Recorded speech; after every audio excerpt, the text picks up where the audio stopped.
A mother of 5 dropped her kids at school in one of the wealthiest towns in America. Then she disappeared. To this day, her body has never been found. The man police say killed her never stood trial. He took his own life before a jury could judge him, and the only person ever convicted in her death never laid a hand on her, convicted not of the killing, but of helping to hide it.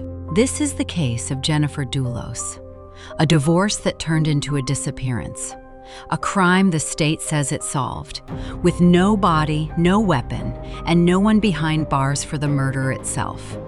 To understand how that is possible, you have to go back to the marriage.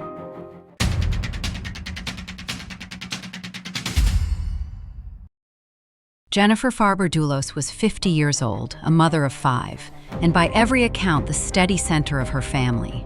She had grown up in New York, the daughter of a successful businesswoman. She wrote. She painted.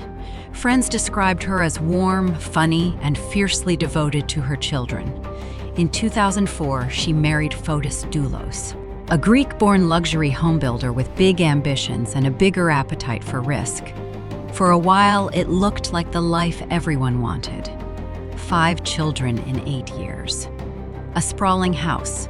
A construction company building mansions across Connecticut. But by 2017, the money was thinner than it looked. The marriage was over. And Jennifer had made a decision. She filed for divorce, packed up the children, and moved roughly 70 miles away to a rented home in New Canaan, one of the safest, most affluent towns in the country. In the court filings, she wrote a single sentence that would be read very differently after May of 2019. She wrote, "I know that filing for divorce will enrage him." What followed was not a quiet divorce. It was a 2-year war, fought through lawyers, motions, and forensic accountants. There were reportedly hundreds of court filings. At stake were the children, the company, and millions of dollars that may or may not have still existed. In 2018, a judge awarded Jennifer sole physical custody of all 5 children. Fotis was granted only supervised visits with his own kids. For a proud man who measured himself in success, it was a public humiliation and a financial one. By then, Fotis was no longer alone. He had a new partner, Michelle Troconis, a woman he had met years earlier, who had moved into his home in Farmington. Jennifer had named the relationship in her filings. Now Troconis was living the other half of a life. Jennifer was fighting to escape. Jennifer told the people closest to her that she was afraid. Not of a stranger, of her husband. She put it in writing. She told friends.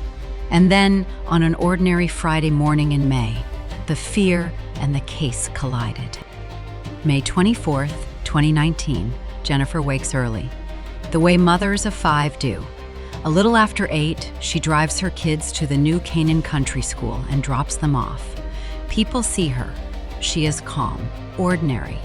It is the last time anyone outside her family will ever see her alive. She returns home to her house on Wells Lane. She has appointments that day.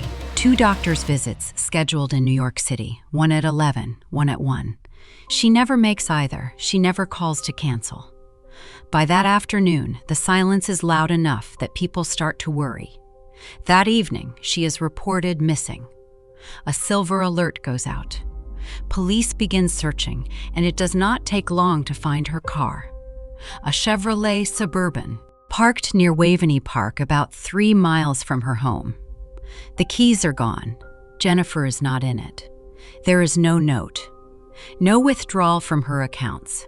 No sign she planned to leave the children she had fought so hard to keep. A woman does not vanish from a town like New Canaan in the middle of a custody battle without someone, somewhere, knowing why.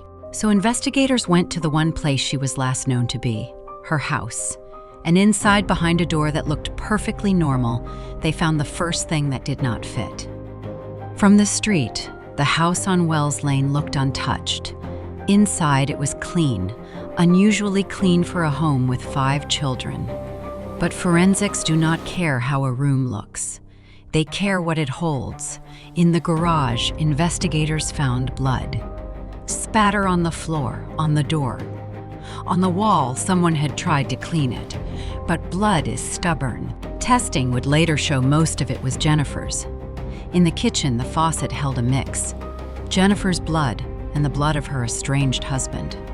The state's conclusion was blunt. Jennifer Dulos had been attacked in her own garage that morning, badly enough to lose a life-threatening amount of blood. And then someone had tried, carefully, to erase it. But cleaning a garage is one thing. The mess that comes after, the bags, the clothes, the things you cannot simply wash away, has to go somewhere. And 40 miles away, in the city of Hartford, a security camera was about to record exactly where it went. On the evening of May 24th, 2 people were captured on surveillance cameras along Albany Avenue in Hartford. A man and a woman moving down the street, stopping again and again. At more than 30 different spots, the man got out and pushed something into storm drains and trash bins. When police later recovered those bags, they found what you would expect someone to want. Gone. Bloodied clothing, sponges, zip ties, FedEx labels, and the blood on those items was tested. It was Jennifer's. The route itself told a story. This was not one bin behind a gas station. It was a deliberate scattering, clothing in one drain, an item in a bin 2 blocks later, another farther on. Spread thin enough across a city that, if any single bag were missed on trash day, the rest would never be found together. Some of those FedEx labels even carried information investigators could trace. Investigators identified the man on the cameras as Fotis Dulos. The woman beside him, they said, was Michelle Troconis. According to the state, the 2 of them spent that night driving a route through Hartford, scattering the evidence of what had happened that morning into dozens of public bins.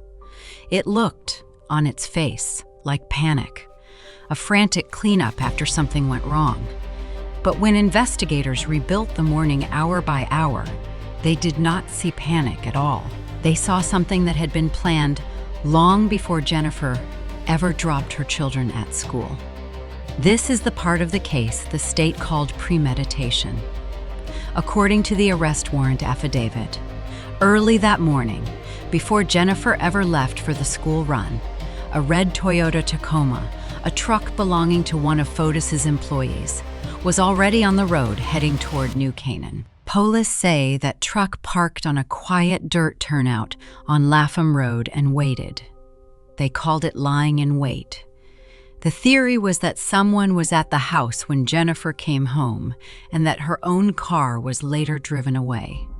They believe with her inside it, and abandoned near the park where it was found. And there was something else.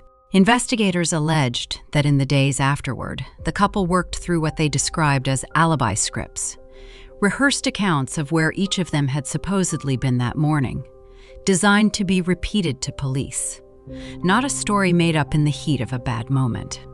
A story prepared in advance.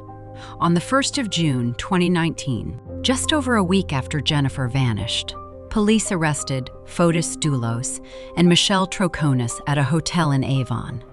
The first charges were tampering with evidence and hindering prosecution. It was a beginning, not an end, because the state was not finished, and it had 2 more names to add. On the 7th of January 2020, the charges escalated. Fotis Dulos was charged with murder and kidnapping. Michelle Troconis was charged with conspiracy to commit murder, and a 3rd person was charged alongside them, Kent Mawhinney, a friend and former attorney of Fotis, also accused of conspiracy. Fotis Dulos maintained his innocence. His attorney, Norm Pattis, argued the state had built a case on circumstance.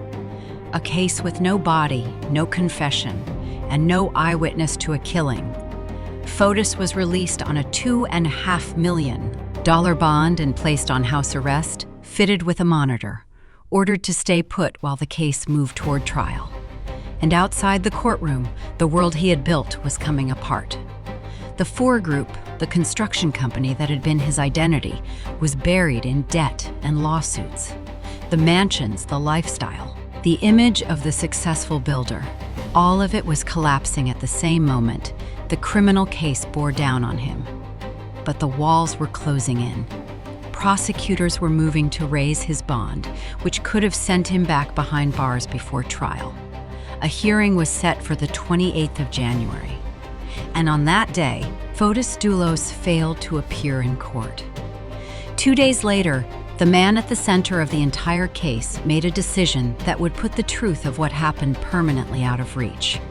And whatever he knew about that morning in May, he took it with him. On the 30th of January 2020, Fotis Dulos was found unresponsive at his home in Farmington. He had attempted to take his own life, running his car's exhaust into the closed garage where he was confined under house arrest. He was rushed to a hospital. He did not survive. With his death, the murder case against him simply ended.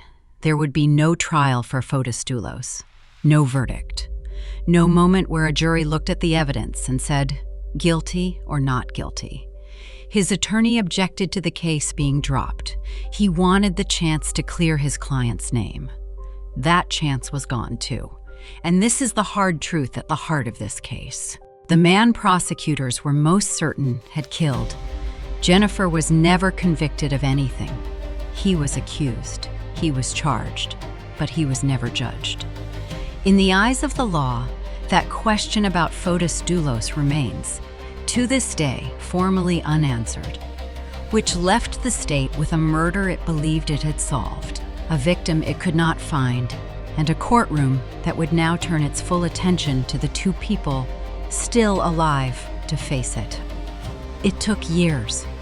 Jennifer's body was still missing, and in October of 2023, a probate judge formally declared her legally dead. There were no remains to bury, only a date on a document. In early 2024, Michelle Troconis went on trial in Stamford. It is important to be precise about what she was actually accused of. Troconis was not charged with carrying out the killing. She was charged with conspiracy, with helping to plan it, and with helping to cover it up afterward, including that night on Albany Avenue. On the 1st of March 2024, after a trial that gripped Connecticut, the jury found Michelle Troconis guilty on all 6 counts.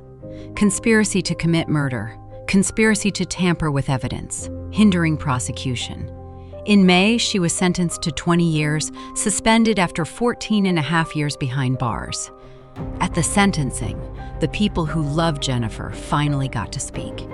Her family, her friends, and the family's nanny, who had helped raise those 5 children, stood up and asked the question that no document, no verdict, and no conviction had ever answered. She looked at Michelle Troconis and she asked, "Where is she?" And the third defendant, the conspiracy charge against Kent Mawhinney, the man accused alongside Fotis and Michelle, did not hold. In 2025, prosecutors dropped it, citing insufficient evidence. He ultimately pleaded guilty to a far lesser charge, interfering with an officer, and the months he had already served were enough. So look at where the case actually landed. The man the state believed killed Jennifer died before any trial, never convicted. A second man, once charged with conspiracy, walked away from that charge entirely. And the one person who stands convicted today, Michelle Troconis, was found guilty of the cover-up, of conspiracy and concealment, not of the act of killing itself. And underneath all of it, the search for Jennifer herself never really stopped. Over the years, investigators followed tips, dug through landfills, and combed wooded ground across Connecticut. They were looking for a body that, 6 years on, has still never surfaced. Every legal chapter closed. The most basic one never did. A mother of 5 is gone. A jury has spoken. Someone is in prison, and still, no one has ever been convicted of taking Jennifer Dulos's life. The arithmetic of this case never quite closes. There is one fact in this case that no verdict has touched, after all of it. The arrests, the death, the trial, the years. Jennifer Dulos has never been found, Her children grew older without an answer. Her mother died without one. The nanny's question at that sentencing was not really aimed at one woman in a courtroom. It is the question the whole case leaves behind. Where is she? There is a date that says Jennifer is gone and a conviction that says someone helped hide it. But there is no grave, no place for those 5 children to go. The man who likely knew the answer chose silence, and then chose to make that silence permanent. What he understood about that Friday morning in May went into the ground with him, and so the case of Jennifer Dulos ends the way it began, with a mother who left for the school run one ordinary morning and simply never came home.